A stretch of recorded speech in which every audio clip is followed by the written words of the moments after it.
Your head's like you're just like so frozen.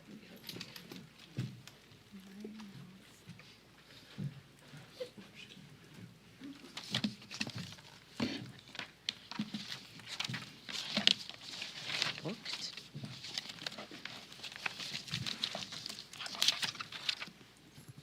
Well, good morning, everybody. Hope you're having a nice day on this nice, bright, sunshiny day. House Republicans made a promise, and it was simple: lower costs and bigger paychecks. This week, we are delivering again. We are passing 5 more bills to actually boost American paychecks and expanding benefits for working families.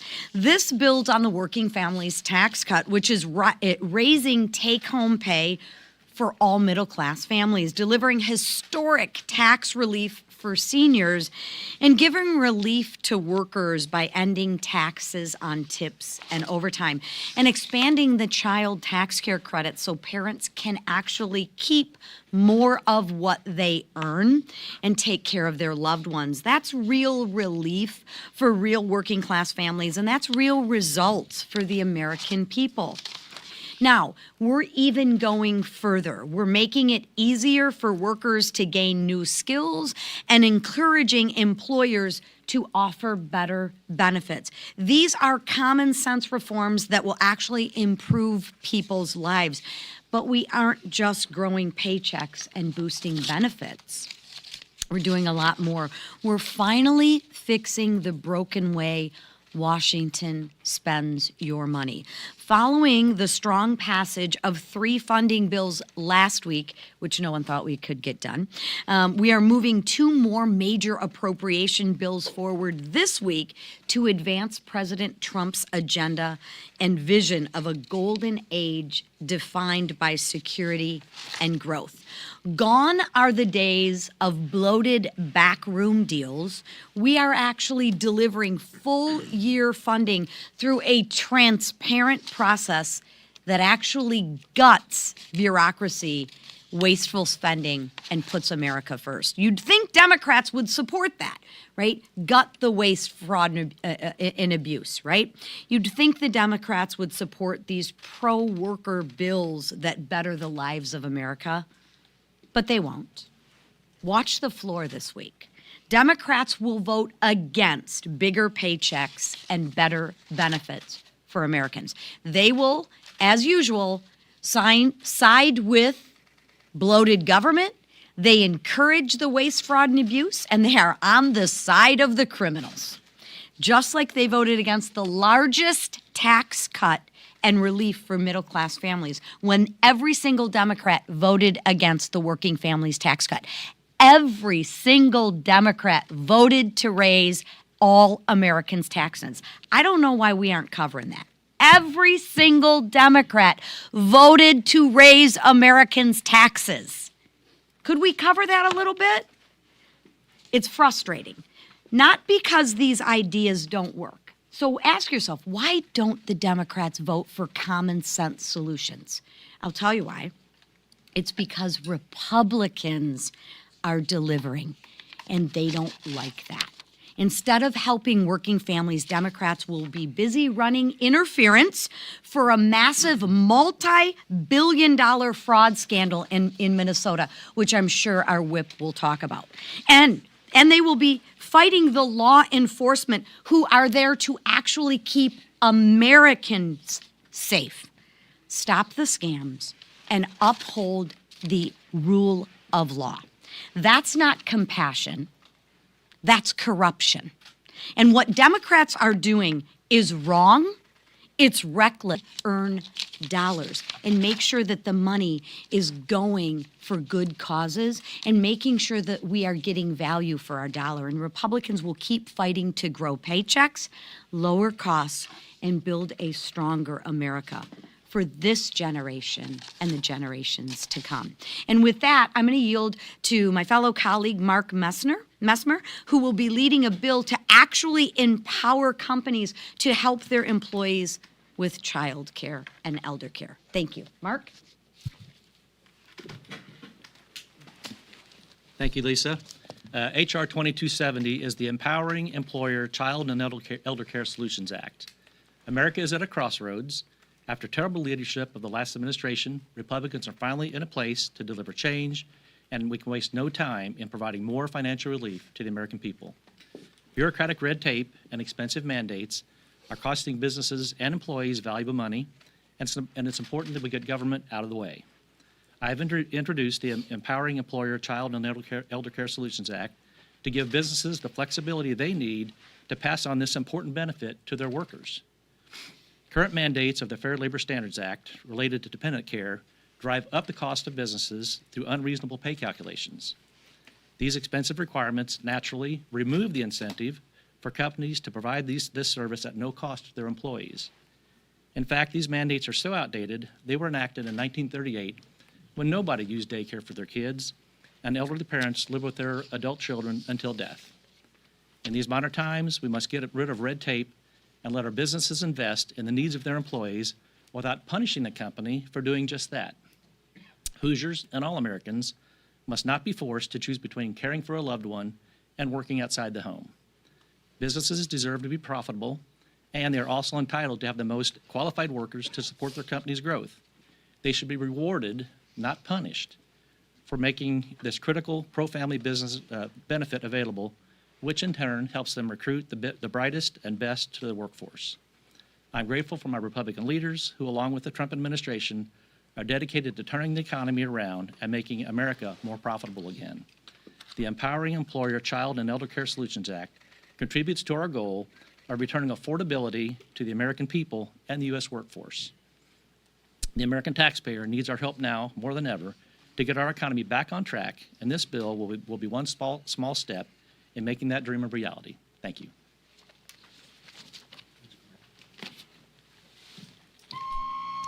Just going to beat you to it. It's hurtful, Tom. Well, I'm just trying to help the speaker. He was going to have to do it anyway. I want to begin by thanking President Trump and his all-star cabinet and federal law enforcement who have been working around the clock in my home state of Minnesota to combat rampant fraud and remove criminal illegal aliens from our communities. The worst of the worst are coming off our streets thanks to the immigration and customs enforcement officers. This includes murderers, rapists, kidnappers, and pedophiles. Yet, you wouldn't know about this because our worthless paper, the Minneapolis Star-Tribune, doesn't report the truth. Law enforcement officers are repeatedly harassed, assaulted, and demonized by paid agitators and failed and corrupt politicians who care more about scoring points with the radicals in their party than enforcing the rule of law and keeping Minnesota safe. Minnesota's so-called leaders, like Governor Tim Walz, Attorney General Keith Ellison, and Mayor Jacob Fry, would rather go to war with the Trump administration than get criminal illegal aliens out of our communities and expose the fraud that's been allowed to run rampant on their watch. Once again, the Democrats have shown their true colors. Look no further than their ridiculous lawsuit yesterday. They're choosing to protect horrific criminals over law-abiding Minnesotans, and they're using your taxpayer dollars to do it. Thankfully, President Trump is once again stepping up where Tim Walz and Minnesota Democrats have failed by sending in additional officers and ending temporary protected status for Somalia. The Trump administration is putting the safety and security of Minnesotans first. Housing and Urban Development Secretary Scott Turner announced yesterday that under Joe Biden, the department likely paid $84 million in ineligible assistance, including assistance to over 500 dead tenants. And that was in his final year in office. Accountability is finally coming, and Minnesotans are getting the answers they deserve. With that, I'm going to turn it over to our leader, Steve Scalise. Thank you, Whip. We have another busy week on the House floor addressing problems that were created under Joe Biden, dealing with cost of living. As our conference chair, Lisa McClain, talked about, we have brought so many bills to start unraveling the damage that Joe Biden created that led to all these cost increases in so many areas to finally start bringing them down so we could put more money in the pockets of hardworking Americans. You look at a great housing package last week to lower housing costs. Bills that came out of French Hill's committee to address some of those problems. We have some more bills coming out of the Financial Services Committee to address that problem. This week, we're bringing a number of bills that came out of the Education and Workforce to help workers, to help small business owners, to address some of the rules and regulations that added so much to the cost of things when you go buy things all across the spectrum. Why are prices so high under Joe Biden? But it's really interesting when you hear Democrats yelling and screaming about the cost of things. My question is, where were those Democrats when they were jacking up all those costs on families for 4 years under Joe Biden? Did Democrats forget? And do they think voters are going to forget that under Joe Biden for 4 years, gas prices doubled? Yes, doubled. Did they forget that under Joe Biden for 4 years, mortgage rates doubled? Where were the Democrats who are complaining now then when they were helped jacking up with all their spending and their corruption that they supported, and then those mortgage rates affected hardworking families under Democrat control here in Washington? Inflation under Joe Biden hit its highest level in 40 years. Where were those Democrats that are talking about it now as it's finally going down? Where were they when they were jacking it up? Interest rates reached their highest level in 22 years. Oh, and by the way, under Joe Biden and Democrats, when they were running this town, real take-home pay by workers had decreased under Biden by $3,000. Less money in your pockets under Joe Biden, and not a word, crickets from Democrats in Washington. And now when you hear them, what they're really complaining about is the fact that Donald Trump is working with a Republican president to finally mop up the mess they created, to lower those costs. Think about this. Gas prices at their lowest level in 5 years. 5 years. And by the way, it wasn't just magic and pixie dust that did that. It was real policies that every Democrat voted no on to lower gas prices. We Republicans lowered gas prices. Every Democrat voted no. Not most of them, not some of them. Every single one of them. We brought a bill to lower health care costs. You've heard a lot about that from Democrats, right? There was a bill on the House floor just a few weeks ago to lower health care costs by 11%, according to CBO. Every single Democrat voted no on that bill.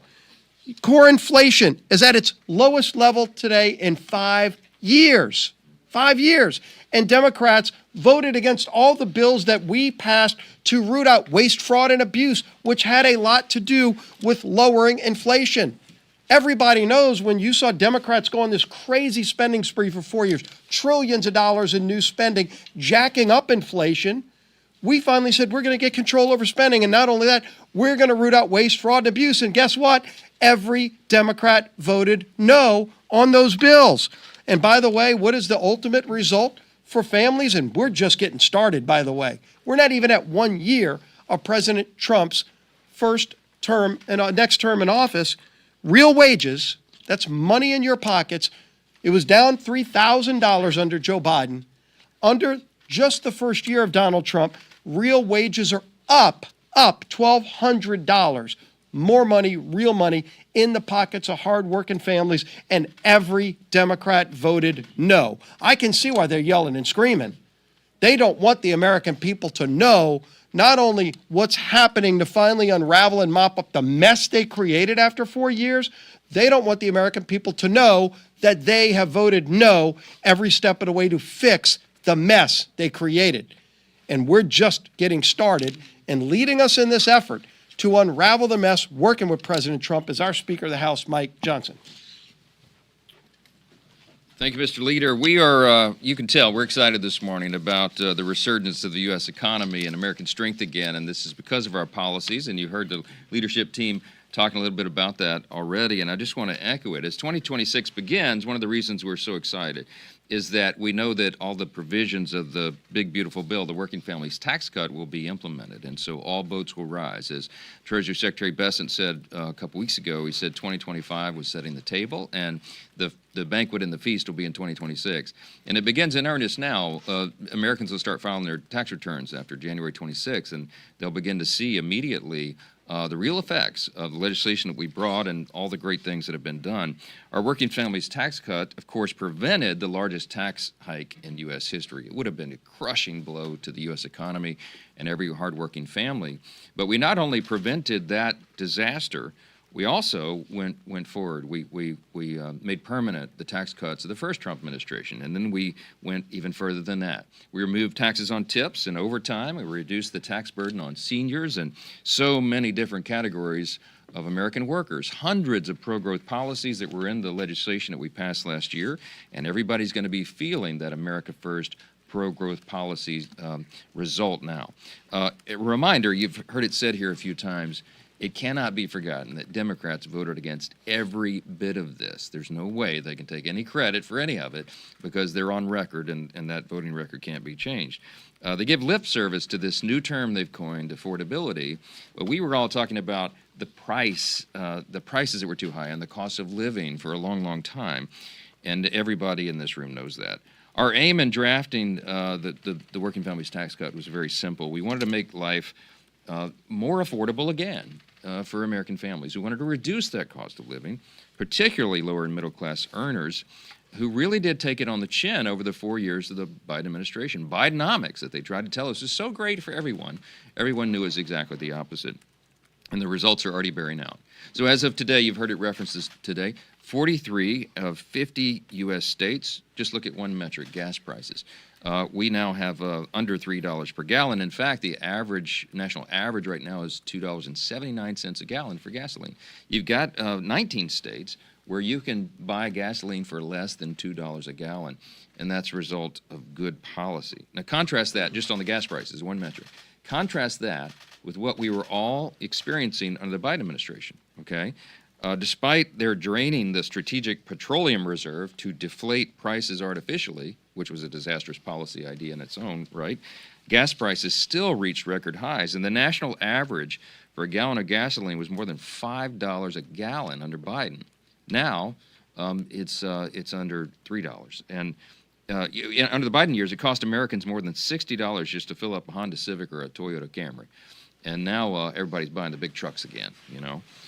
Thanks to sound economic and energy policy that has restored American energy dominance, those days of the Biden years are over, and we're going into overdrive. And we're not going backwards.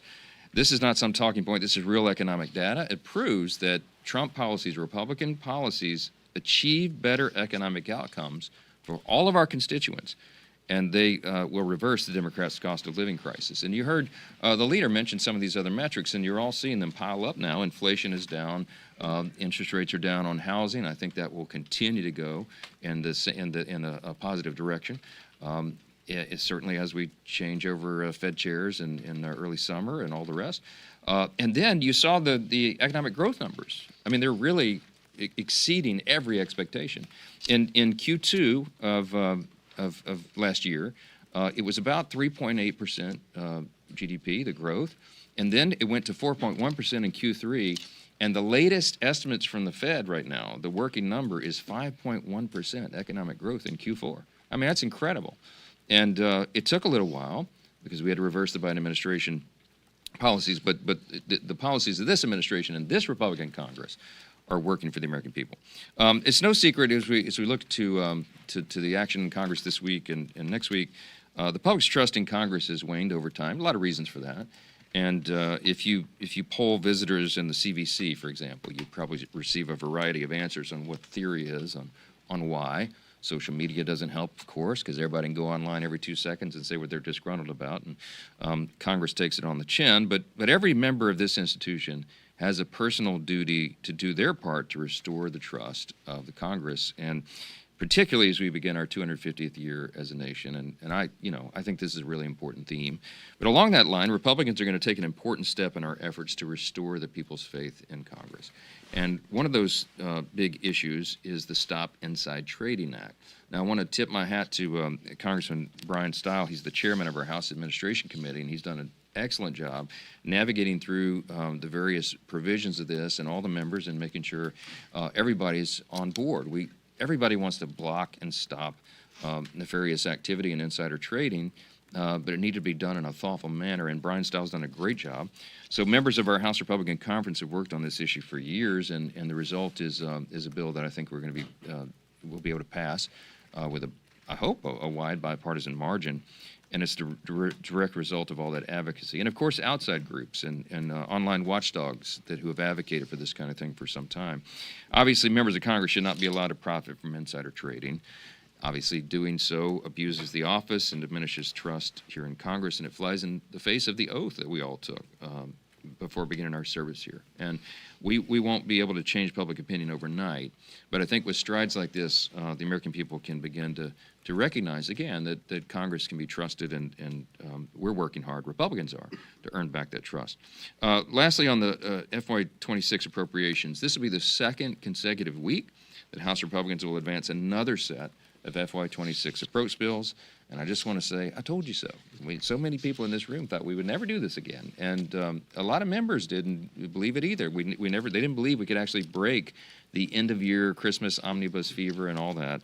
And we're so proud that work has come to fruition. And so this week you'll see passage of the National Security and Related Programs Funding Bill as well as the Financial Services and General Government Funding Bill.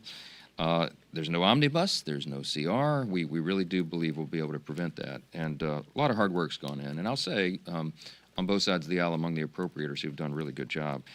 Congress is reclaiming the power of the purse, and these two bills are a big step in that. We've already, of course, passed 6 appropriation bills, and we'll be at 8 by the end of this week. And next week, the final 4 measures. We're very optimistic. We put in that last bill, and we will get that over the line and get it to the president's desk for signature.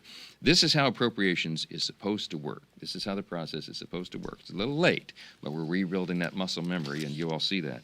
Passing annual approach bills helps Congress exercise our Article I authority, of course, and it helps Republicans implement our policies and things that are aligned with the administration. We cannot govern by CR or omnibus. And when we do that, it also loses Congress's opportunity and credibility. And so we're really proud about rebuilding this muscle memory. I promised when I became Speaker to jumpstart this. It's taken a while, but we are finally moving that boulder uphill, as I always say. Fixing the process along the way, and that's a really important thing that everybody can take a lot of pride in.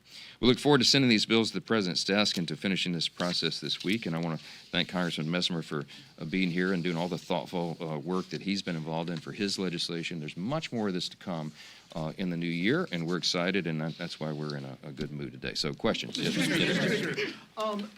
with the pending probe of Fed Chair Jerome Powell, and given that inflation actually is looking pretty good, how can the American people trust, and how can markets trust that the Fed is truly independent if it looks like there's a criminal investigation into the Fed chair for not complying with the president's wishes? Just now, the president posted about Powell lowering rates. Yeah, look, I don't. Chairman Powell's an individual. He is not the Fed. He's the chair of the Fed, okay? And it's a serious allegation if he was not truthful in testimony to Congress. That is not a congressional investigation.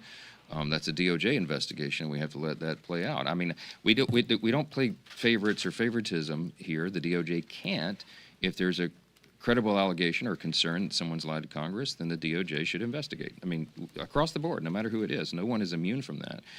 If he's innocent, as he says, then that will come out in the investigation. And all of us need to reserve judgment and wait for that to happen. Meanwhile, the Fed is continuing to do its work. And, I mentioned their estimate on the economic growth number. I mean, 5.1% GDP.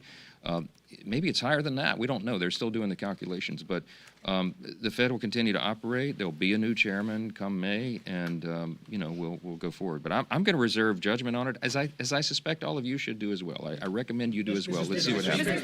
Do you think the president and his team at the White House should state explicitly that the concept of a military takeover of Greenland is off the table.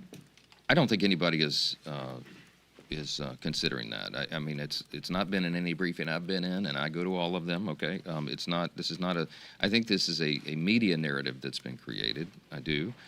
We've been very clear. I mean, the Article 1 branch is clear. There's no declaration of war pending for Greenland. It's not a thing. I don't anticipate any boots on the ground anywhere anytime soon. And look, there are negotiations. There is interest in Greenland for U.S. interests, America's first interest. It has to do with national security and critical minerals and many other reasons, and we've long acknowledged that. I mean, it goes back to I think the Truman administration was the first president who expressed a direct interest in being involved there. We've had military operations there over the years. Some of it's been dormant in recent years, but it's a serious area on the globe with regard to our competition with China and Russia and some of our other people we would regard as adversaries on many of these issues. Greenland is of strategic importance, its geography and everything else. So look, again, you have to wait for that to play out. I'm going to leave it to the administration to articulate it how they will. But I think what the president is articulating is something that everybody objectively has to acknowledge, that Greenland has strategic significance to us and also to other countries around the world. So we need to play that very seriously. Yes. DHS and White House officials have repeatedly referred to Renee Good as a domestic terrorist, even as the government is actively investigating her killing. Are you concerned that the administration is using too broad a definition of domestic terrorism here? Doesn't it open the door for this admin or a future one to cast an equally broad net to criminalize or surveil American citizens? I'm going to be intellectually consistent and say, this is my way. I try to reserve judgment on these things until the investigation is borne out. The difference between this and the Fed chairman investigation is, with this, there's, 6 different camera angles on this terrible tragedy that occurred there in Minneapolis, and we've all seen it. Everybody draws their own conclusions. It's interesting that you can get 2 people to look at the same video, and they draw 2 different conclusions. This is why we have investigations, and I'm confident that will go through. I think the feds, the state should definitely cooperate with the federal investigators. That's how these things work, and we'll find this out. What I saw, the angle that I saw, was this woman was taunting ICE officers. She was impeding law enforcement. She was violating a number of laws in doing so. They were very patient and asked her multiple times to remove her vehicle and stop impeding their operation, and she refused. Her partner, whoever that was taunting the officer. It was a crazy set of circumstances, and from the angle I saw, this is my view. I'm not the investigator, and I'm not the judge and jury, but I'll tell you what I saw is that the vehicle, she revved, she hit the accelerator and hit the ICE officer, and he reacted in a split second. And it will be up to the investigators and everyone else to determine the outcome of that. But I think everybody should reserve judgment on it, and I'm going to keep saying yes. Go ahead. Thank you, Mr. Speaker. President Trump is proposing a 10% cap on credit card interest rates as a part of an affordability push. How much support is in your caucus for that? I talked with him about it briefly yesterday, and he is the president is the ideas guy, and what he's doggedly determined to do and laser focused upon doing is the same thing that we are, and that is reducing the cost of living, bringing down prices for the American people, and he's looking at every idea under the sun to do that. It's one of a large menu of ideas that have been proposed as something we ought to think about and investigate. Since I had the conversation with him, I've talked to a number of colleagues about that and what that would mean, and are there unintended consequences of that? And it's a complicated area. So I don't know. Like everything else, you would need legislation to do something like that, and we'd have a lot of work to build consensus around it. But you got to be very careful if you go forward in that. In our zeal to bring down costs, you don't want to have negative secondary effects of that. So, for example, one of the things that the president probably had not thought through, and others at first glance, it sounds great. We should bring down interest rates at 10%, it would help everybody, all borrowers. There's a lot of Americans who have a lot of credit card debt. But then, what some of the experts have said is, well, but the problem is if you do that, then the credit card companies, the negative secondary effect is that they would just stop lending money, and maybe they cap what people are able to borrow at a very low amount. And then that would have a negative effect on a lot of people who work on revolving credit. So it's something that we got to be very deliberate about. The president understands that. He wants us to do the right thing by Americans. When he says America first, it comes from a sincere place in his heart and all of us. And what I love about this president is he's willing to think outside the box and propose ideas for us to work through to see if it will actually achieve the desired objective. And that's what we're in the process of doing every day around here. So again, I wouldn't get too spun up about ideas that are out of the box, that are proposed or suggested. The thing about this president is he's totally transparent, and he says often what he's thinking out loud. This is unusual because most presidents like Biden, we couldn't get anything out of him for 4 years. We didn't know what he was thinking, if he was thinking at all. So it's jarring for some Americans to hear a president who just says go, go, go, go, go 24 hours a day to help the American people, and we're working through those ideas, and that's one of them we'll work through. Thank you. Appreciate it.